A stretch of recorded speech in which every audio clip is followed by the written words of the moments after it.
O governo do PT vai mandar uma PEC para diminuir o poder das Forças Armadas. Vamos lembrar uma coisa: em 2016, quando Dilma sofreu o impeachment, o PT fez uma grande reunião em um caderno de teses, e chegou a duas conclusões. Primeiro, eles não foram capazes de controlar a imprensa, eles não regulamentaram a imprensa, não criaram o Tribunal Administrativo da Verdade que eles queriam criar, com a regulamentação do Franklin Martins, que chegou a ser enviada para Dilma, mas sofreu tanta reação da sociedade que sequer foi à votação. Então, a primeira crítica que eles fazem é: não conseguimos controlar a imprensa. A segunda crítica que eles fazem, da razão pela qual a Dilma sofreu o impeachment, foi de que eles não conseguiram controlar as Forças Armadas, não promovendo os generais corretos e não mudando o currículo das Forças Armadas. Ou seja, Dilma passou por um processo constitucional, democrático, de impeachment, de punição de um presidente da República por ter cometido crime. Ela é uma criminosa. Eu posso falar isso com todas as palavras, porque ela foi condenada pelo Senado. E a grande crítica, a autocrítica deles é: não conseguimos controlar a imprensa e as Forças Armadas. O que eles fariam com o controle da imprensa e das Forças Armadas para evitar o impeachment? Fariam propaganda mentirosa, disseminação de fake news para tentar fazer a propaganda do governo, desmobilizar a população? Utilizariam as Forças Armadas para resistir a um processo constitucional, legal, previsto na nossa lei? Vamos falar sobre isso logo depois que você se inscrever no canal, que você entrar também no Cata Games, meu novo canal de games, em que você vai encontrar os nossos recortes dos melhores momentos da Twitch. Também, se você quiser entrar na minha Twitch, tenho feito lives regularmente, aproveitando que minha faculdade ainda não começou. Então, no período que eu estaria fazendo a faculdade, metade eu estou fazendo leitura. Recentemente já falei para vocês, estou terminando de ler Economia do Bem Comum, do Jean Tirole, que é um prêmio Nobel de Economia muito recente, uma recomendação que o Marcos Lisboa do INSPER, também um liberal respeitadíssimo, me fez. Tenho feito essas lives na Twitch. Entre no Discord, claro, sempre o Clube MBL, para você que quer receber em primeira mão todas as notícias de Brasília, do Congresso Nacional, do Palácio do Planalto, do Supremo Tribunal Federal. Então vamos lá. O PT está debatendo a elaboração de uma proposta de emenda à Constituição, ou seja, uma mudança na lei maior do país, para regulamentar o artigo 142 das Forças Armadas. A gente já ouviu muito bolsonaristas falando sobre o artigo 142. Só que o que diz o artigo 142? Ele tem a ver com um golpe de Estado? Não! O presidente da República, o chefe supremo das Forças Armadas, como diz o nosso texto legal, pode utilizar as Forças Armadas contra o Poder Legislativo ou contra o Poder Judiciário? Não! Não pode.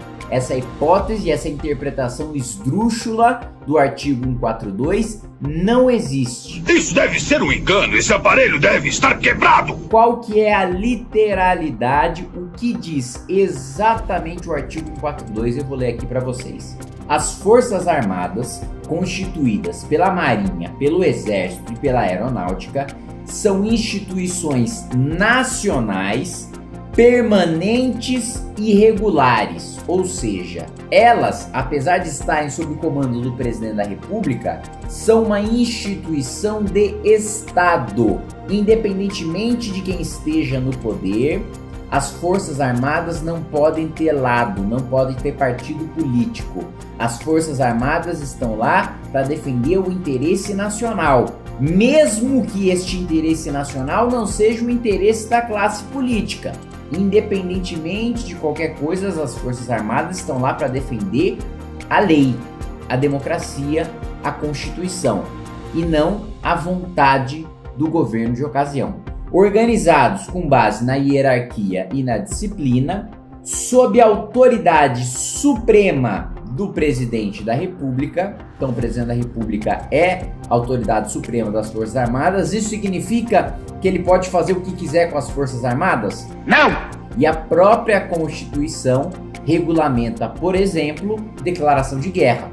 Se o Brasil for declarar guerra contra outro país, o presidente da República, mesmo sendo tratado pela Constituição como chefe supremo das Forças Armadas, este Supremo, aliás, eu acho que está até superestimado. Acho que até o Constituinte exagerou, né? Por que exagerou? Porque acabávamos de sair de uma ditadura militar e o Constituinte quis deixar claro que os militares estão sob o comando dos civis. Mas acho que exageraram em colocar a palavra supremo. Por quê? Porque o poder não é supremo, né? O poder não é absoluto. O presidente da República, quando quer declarar a guerra, quando quer utilizar as Forças Armadas por uma intervenção federal, precisa da autorização do Congresso Nacional. Ou seja, não é a vontade do presidente da República. É um processo institucional e legal que é passado para que as Forças Armadas cumpram com o seu papel legal e constitucional e não só a vontade do presidente da República, que é o que acontece em ditaduras como Cuba e Venezuela. As Forças Armadas, elas não estão lá para proteger a lei e a Constituição. Elas não estão submetidas a uma votação do parlamento. Não, elas fazem o que o ditador manda. Essa conclusão que nós chegamos, que o PT quer para o Brasil, a partir do livro de teses público do PT de 2016. Eu estudo muito os meus inimigos para entender o que está dentro da cabeça deles e para ter estratégias para combatê-los. Porque senão eu faço uma oposição burra que fortalece o meu adversário. Não existe presente maior do que você ter um inimigo, um opositor burro que mais te ajuda te atacando do que te atrapalha porque não entende o que há por trás da sua estratégia. Por isso é tão importante a gente estudar os autores com os quais a gente discorda. Isso está no meu curso de debate na Academia MBL, e o curso de debates baseado na arte da razão do Schopenhauer também está lá. Fiquei muito feliz de ouvir que muitas pessoas, inclusive vereadores políticos, têm utilizado as estratégias que eu ensinei no curso da Academia MBL. Olha o barulhinho aqui do computador que eu esqueci de desligar. E destinam-se à defesa da pátria, a garantia dos poderes constitucionais e por iniciativa de qualquer destes da lei e da ordem. O que isso significa? Se há uma tentativa de golpe de Estado, se há um caos social, uma guerra civil instaurada no nosso país, tanto o poder legislativo como o poder judiciário e o poder executivo podem provocar as Forças Armadas para defender a democracia, defender a Constituição e evitar e conter uma guerra civil. É isso que diz o artigo 142. Um papel muito delimitado e correto das Forças Armadas. E é perigosíssimo que o PT queira mexer neste artigo da Constituição, porque pode dar poderes para o presidente da República que hoje ele não tem sobre as Forças Armadas. Lembrando que a autocrítica do PT foi de que ele não mudou o currículo, ou seja, ele não doutrinou, né, com as suas ideias as Forças Armadas e não promoveu os generais corretos, ou seja, fiéis à sua causa. Vamos trabalhar para derrubar. O governo precisa de 308 votos, não vamos deixar ter 308 votos. Já estou organizando, assim, nós já temos um grupo assim, de mais de 80 parlamentares e vamos crescer isso, vamos crescer esse número de mais de 80 parlamentares para a gente ter maioria suficiente para o governo não aprovar nenhuma PEC, o Lula, nenhuma mudança na Constituição que represente retrocesso à economia ou ao combate à corrupção ou à democracia.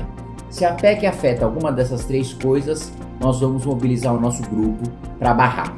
Esse é o nosso trabalho. Um abraço, gente, e até mais.